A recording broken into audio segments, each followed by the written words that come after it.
This woman wants to know the truth about her internet boyfriend. That's when I first started getting into the computer. That's when I met Allan. Right away, he said I was a soulmate.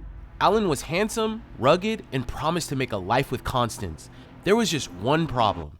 The one machine rolled off the mountain hill, whatever, and 2 people were hurt bad. OSHA came onto the job site, fined him big. They were holding him for the money. And Seekers, on top of all that, our team had a bad case of deja vu. I'm pretty sure we've already done an investigation for her. Isn't that the lady who threatened to sue us? After I spoke with this psychic, it made me more confident that he was real. This is what it all added up to, and it was $32,890. She gave up her land as collateral for this money. 200 grand. And if I didn't pay him back, then he would get the land. Oh my gosh. We have to move fast on this one. Maybe we can reach out to Trilogy. Hello, fam. Join us on another Catfish adventure. We'll even team up with our good friends Trilogy Media. Are you perhaps involved with anyone online? Wow, that's insane. Yeah. Saddle up, Seekers. This is a Catfish adventure you do not want to miss. How do you go from threatening to sue us and then now coming back wanting more help? Real quick, guys, don't forget to like, comment, and subscribe. Your comment and like could help stop someone from being scammed. Let's get into it. All right, team. So we got a new case. I'll read her email. She says, "Hello, my name is Constance. I've been communicating with a man by the name of Allan. He encouraged me to check him out, saying he had nothing to hide, but I found nothing about him online. A psychic told me he's real and has money owed to him, but won't get it for 3 years. He owes me over $200,000 and has promised to repay everything with interest. I could really use your help, and I'd like to share my lumberjack story with others. Sincerely, Constance." I don't know too many Constances, but I'm pretty sure we've already done an investigation for her. So Bree last year did an investigation for her and forwarded this email to me. "I will make a report to the BBB, and when Allan gets here, we will see about getting a lawsuit against social catfish." What? This is the same lady. Yeah, this is. Same. I'm Constance. I'm 68 years old, and I live in Petersburg, North Dakota. When I was in high school, we had 6 girls in our family, and we had 28 horses. So we had a lot of friends come over just for riding, Well, my first horse was given to me when my brother died in 1966. So I got his horse, and I started training it and running barrels on it. And yeah, she's old too. She's like 30.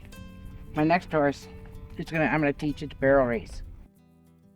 My first husband, his name was Diz, short for Dizzy. He was a Vietnam vet. Then I met my second husband.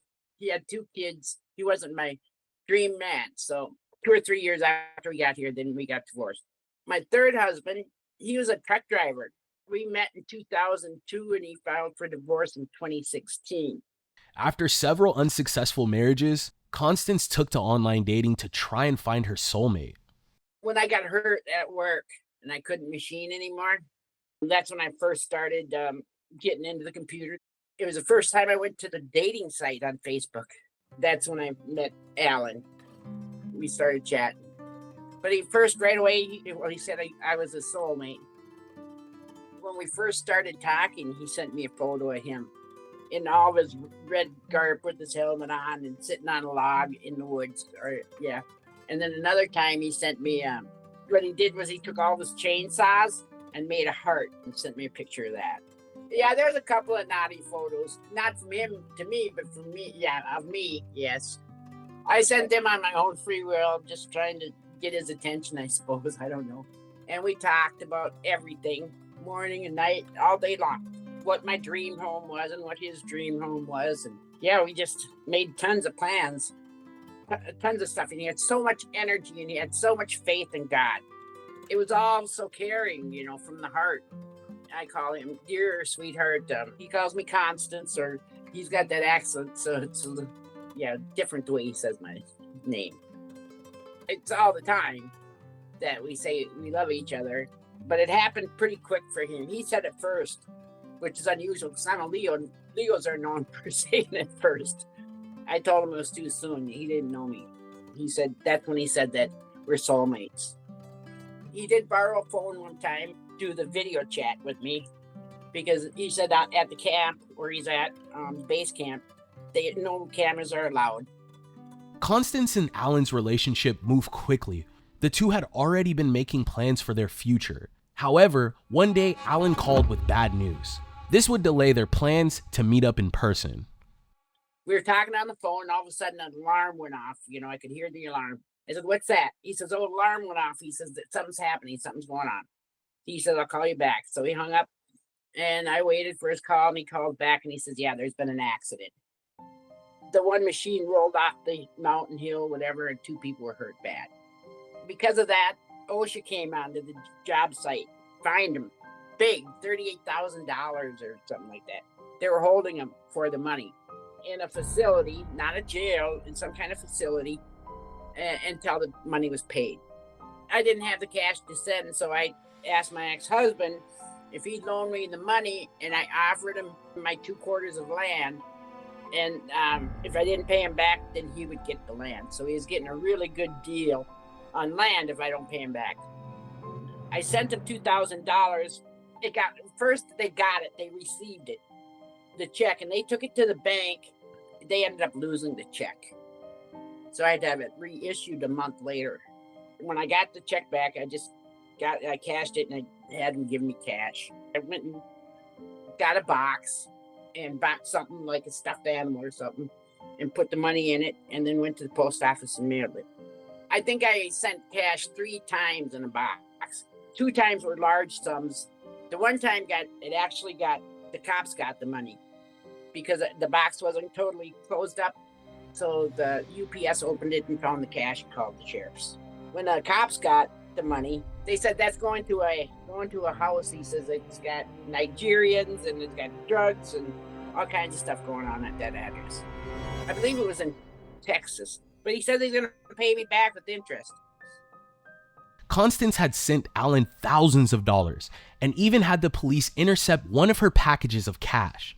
Despite all of that, Constance continued to send gift cards to Allan. It's pretty much been Apple cards lately. And what I sent him every month, $800 for data, or $750 or $800 just for data. But it's for the whole camp. He says he's got 19 people, 19 workers. And so that was every month. And then there's more money that he always needed he needed more money, more Apple cards. I said, they're taking Apple payment for that. That was my question. And they're taking Apple. This is what it all added up to. And I added up all the gift cards. It was $32,890, but I'm probably missing a few. Constance had her doubts, but really wanted Allan to be true. She even hired a psychic in hopes of them having the answers about her online boyfriend being real. I was concerned about him being a scam. And so I paid for 5 minutes or 10 minutes with the psychic. And I asked her, "Hi, my name is Mia, and what you're about to discover in the next 3 minutes could change your love life forever. Just 2 days from now, you could find out who your soulmate is. In fact, it works even if you think that you don't have a soulmate at all." She says, "Oh, and he's coming to visit you?" And I said, "Yeah, he's supposed to be here this weekend." And she says, "Well, he's not coming, and it's no fault of his that he won't be there." I said, "Well, he's supposed to be getting a big paycheck." She guessed the amount. She said the amount, or real close to the amount. She says, "Well, he's not getting that for 3 years or more."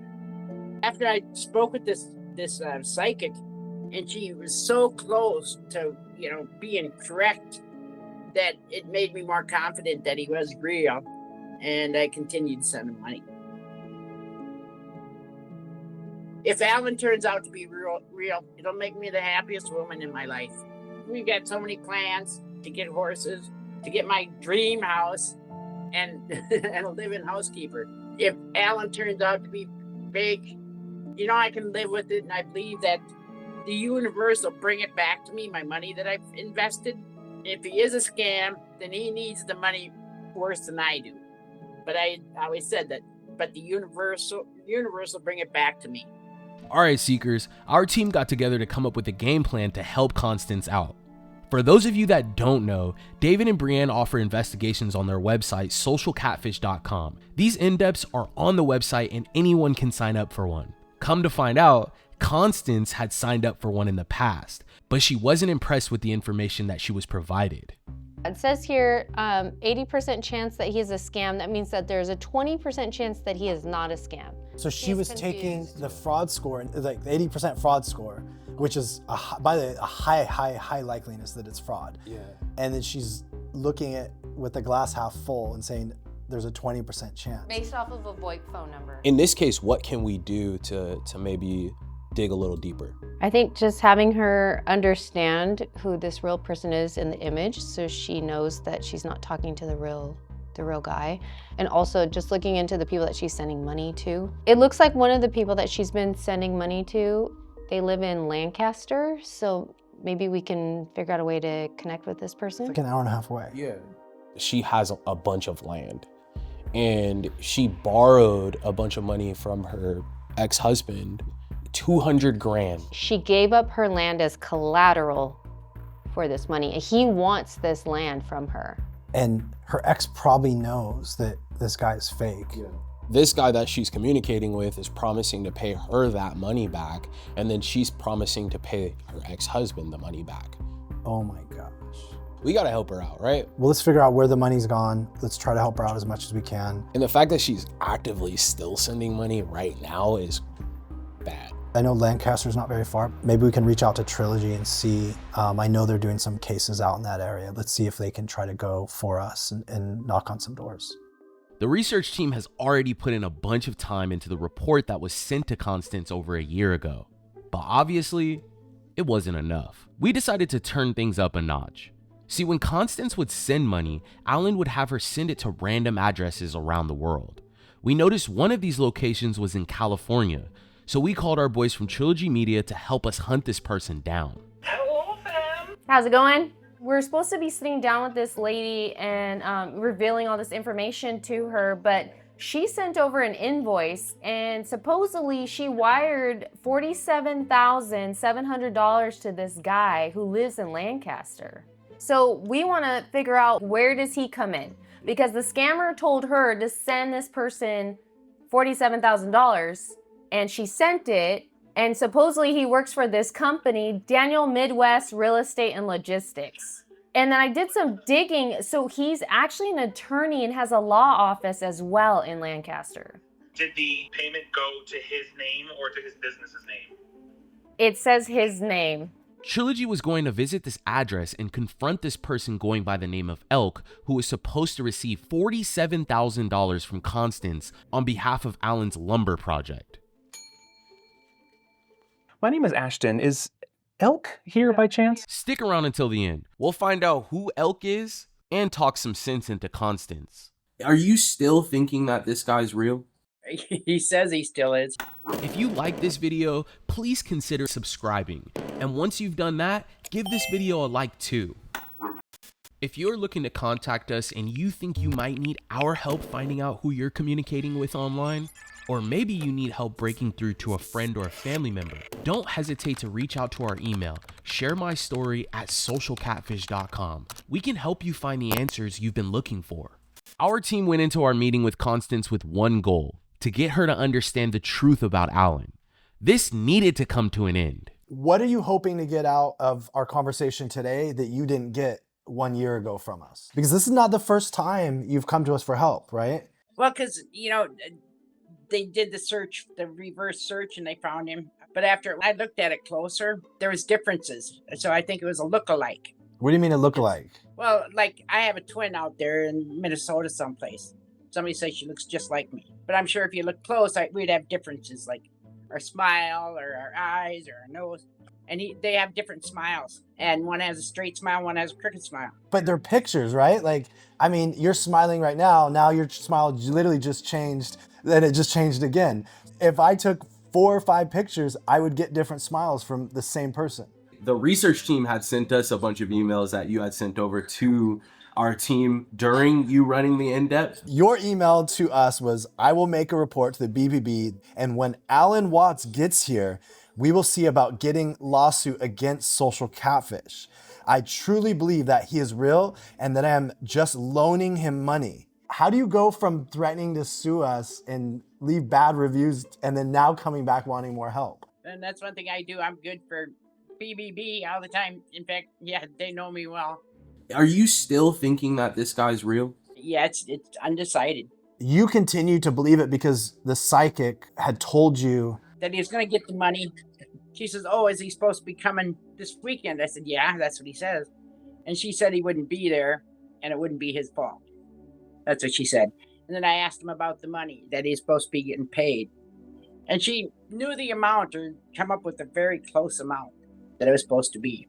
So we went to that website, but if you scroll down at the bottom of their ads of the website that you had sent us, it says, this is for entertainment purposes only. You can't make your life decisions based on somebody you don't know that's using some magical cards. I haven't been looking at them in the last few days. I haven't been reading my horoscope or reading what they send me, you know. We signed up for the sites. We get the same emails that you got. Oh, yeah?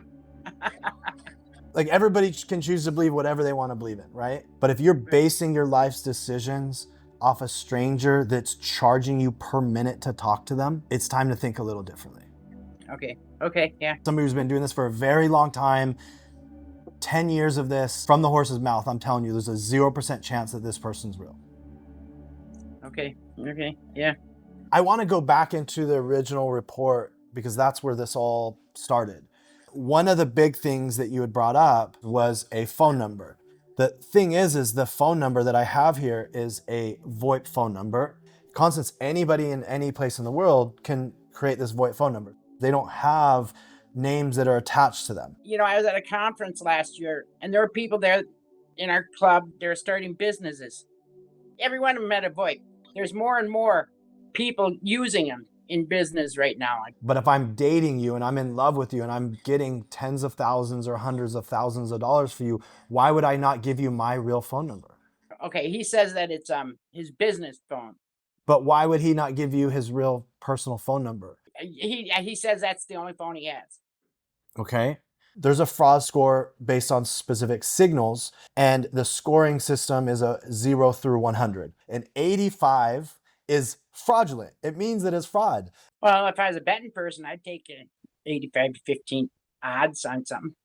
Then let's go to the next thing. So you had been given an address in Maryland. The address, it's owned by a Roger and Connie. It's not owned by him. And Roger and Connie, we checked, they're not renting out this house to anybody. And see, because he's not from the country. He's actually from Canada, and he's here on not a visa, it's something else. The house could not be in his name because he doesn't live here. He doesn't have citizenship. He said he owned that house, actually. So since 1987, Constance, there's been one owner of this house. One owner. Okay, yeah. So how could he ever buy this house if they've owned it this entire time? Yeah, you probably couldn't, yeah. So it's I did search him every which way but loose on Been Verified. That's the problem. You've been verified and not social catfish. So I want to go over a few other things. So the email address that he had given you, allan@gmail.com, also had a fraud score on it. His email had no history behind it at all other than a Gmail profile with a picture of a man, right, that was recently created. But the email had already had a fraud score of 82. And so we can see like what sites that people have signed up for. The only website that this person signed up for was a porn website called X Videos. Okay. Huh. Just because you watch porn, huh? This email is essentially only created to chat with you. That's it. He's not doing anything else with the email. Okay. There are a few issues with the driver's license. If you look at the driver's license template, it is an exact replica of the sample driver's license on the state of Maryland website. What this means, Constance, is somebody took this driver's license, they photoshopped another image on top of it, and they sent it over to you. There's a signature at the bottom of the image. That picture is missing from the profile that you were given. Also, that profile picture, he's facing sideways. When you take a driver's license picture, you need to be standing facing the camera. Why do you think that somebody took a license and photoshopped it and sent it over to you? Because they're not who they say they are. I think we're getting somewhere. At last, it finally felt like Constance was understanding what was going on. But everything we had gone over was information that the research team sent to her in the report she received a year ago. But we had even more to go over with Constance to help her come to terms. We found all the social media. We have the Instagram, LinkedIn, Facebook profile. This person's name is Tim. We're 100% sure. So you have had his social media for a year now. What made you not want to believe that what we gave you was real? The other pictures, you know, like him sitting out in the woods. All of the images that you've received from this person are Photoshopped. His face is composited on someone else's body. Okay. Wow, yeah. How do you know that they're photoshopped when you're looking at them? The color of the image doesn't match the other image. You can see around the head, it looks cut out like it was superimposed on the image, right? The shadowing is not the same as the shadowing on the image. Oh, really? Okay. There were a lot of Photoshops. There was the contract that was obviously Photoshopped that you were given, the invoice. There was the ID card that was Photoshopped. The ID card's even distorted. And then it says that he's the CEO of Woodland Timber and Company, which is not the case. Okay. Okay. Yeah. We want to take this a little further. We called our friends at Trilogy Media, and there's an address that you had actually sent funds to in California. We pulled the initial information, and it's a lawyer. It's a lawyer's address. Well, Seekers, this was our last shot to get Constance to understand she's been communicating with a scammer. A few days before this interview, Trilogy Media was able to visit the address Allan requested Constance to send money to. Oh, perfect. How are you today? My name is Ashton. Is Elk here by chance? Yeah, I'm here. Oh, that's you. Yeah, that's me. We own a company called Trilogy Media. Okay. And what we do is we investigate scams. One of our colleagues is investigating a romance scam. And there's a record here of a payment request from one of the scammers that asked for $47,000 to be sent to Elk, attorney at law. When? It would have been a few months ago. Are you perhaps involved with anyone online, like any kind of online relationship or any reason why you would get a large wire transfer? This has happened before, but this is a scam that they do on attorneys. Yeah. They will send money to attorneys, Mm-hmm. and then somebody will call you up and say, hey, you received money from my relative. Well, who is your relative? And they give the name. And then you say, well, can I come by and pick it up? You're probably the agent of service for a lot of people, so they send it to you on behalf of other people. This is a common scam for attorneys. Years ago, somebody sent $125,000 to my account, and I went to the bank. I said, I do not know who this is. You send it back. And it turned out that actually somebody had hacked an account in Canyon Country and transferred that money over to my account, and the person had no idea that their account had been hacked. No, that's my attorney-client trust account. Yeah. That's where I get money for clients. Yeah. You've got to realize one thing. You do this for a living. All our information is on the dark web. Actually, on the website for the state bar, that scam is on there. Yeah, absolutely. They're warning It's good to know. attorneys. Yeah. Thank you for explaining. Just keep an eye out. They might try to do it again, you know. Good luck on that. Thank you. After speaking to Elk, we learned that these scammers were using the lawyer's trust account owned by the state of California to deposit money to cover up their tracks. Elk didn't end up receiving any money from Constance, but we wanted to inform her that her address was being used by scammers. Look, you have all the facts that you need. At this point, you know everything. What are you going to do? Probably block them. And we legitimately want you to move on with your life and not be scammed and take this as a lesson. Say, hey, look, moving forward, now I'm smarter, stronger, and more self-sufficient. Guess I didn't want to believe him, or like I said, you know, there's 15% chance that he's not, you know. After all the discussions and work we've done, the decision to block this person ultimately rests with Constance. Unfortunately, we haven't been able to reach Constance since this interview. If she is unable to repay her ex-husband, we've advised her to sell her land in order to recover some of the money. If you have been involved in a romance scam, don't forget to report it. It helps get the word out and potentially stops other people from being scammed. Seekers, it's almost time for our weekly live stream. You can find the link to our live stream on our YouTube channel by clicking the live tab and going to our most recent video. See you all there.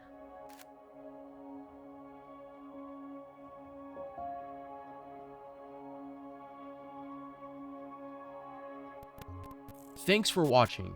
Don't forget all of our new videos go out every Wednesday. If you like this video, subscribe. And if you want to see more, you should probably click one of these two videos.